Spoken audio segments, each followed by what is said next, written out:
నా చిన్నతనంలో బాలయ్య బాబు సైన్మా ఒకటి చూసిన ఆదిత్య 369 అని. గా సైన్మాల టైం మిషన్ ఎక్కి భవిష్యత్ తరానికి పోతారు.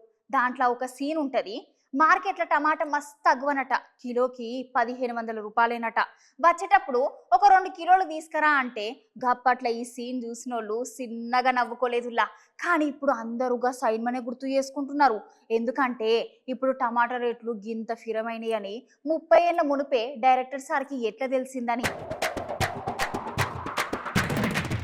మార్కెట్లో టమాటాల రేట్లు మల్లోపల్లి సెంచర్ కొట్టుడు షురూ చేసినాయి. టమాటాలు కొన్ని కోయినోళ్ళ తాట తీస్తున్నాయంట.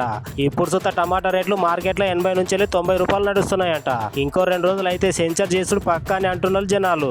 ముందు రోజులలో కిలోకి 200 రూపాయలు అయినా పరిచయం కావాల్సిన అవసరం లేదని అంటున్నారు. కాబట్టి అమ్మలక్కలకు చెప్పొచ్చేది ఒకటే, దీపం ఉన్నప్పుడే ఇల్లు చక్కగా దిద్దుకోవాలి. కాబట్టి పోతేపై ఒకటేసారి 2-3 కిలోలు తెచ్చి పెట్టుకున్నారంటే రోజుకు 1-2 కూరలలో వేసుకొని వండుకోర్రి. అంతేగాని టమాటా పచ్చడి, టమాటా స్పెషల్ వంటల జోలికి అసలే పోకోర్రి. మొన్నటిదాకా 40-50 రూపాయలు ఉన్న టమాటా రేట్లు ఒక్కసారిగా కొండకెక్కి కూర్చున్నాయి. ఇవి కొండ దిగి వచ్చే వరకు జర జాగ్రత్త ఉండు రకలు.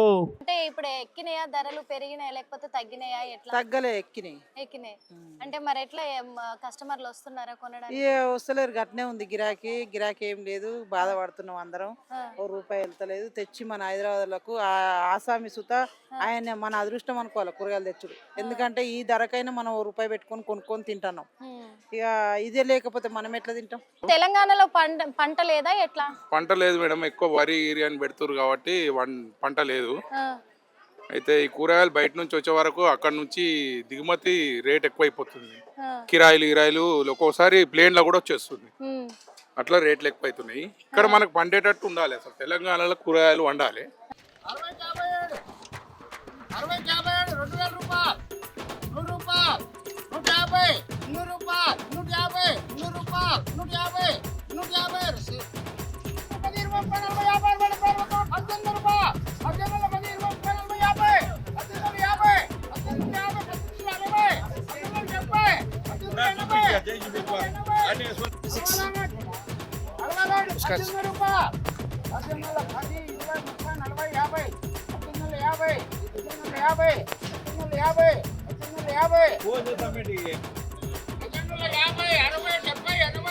రూపాయలు.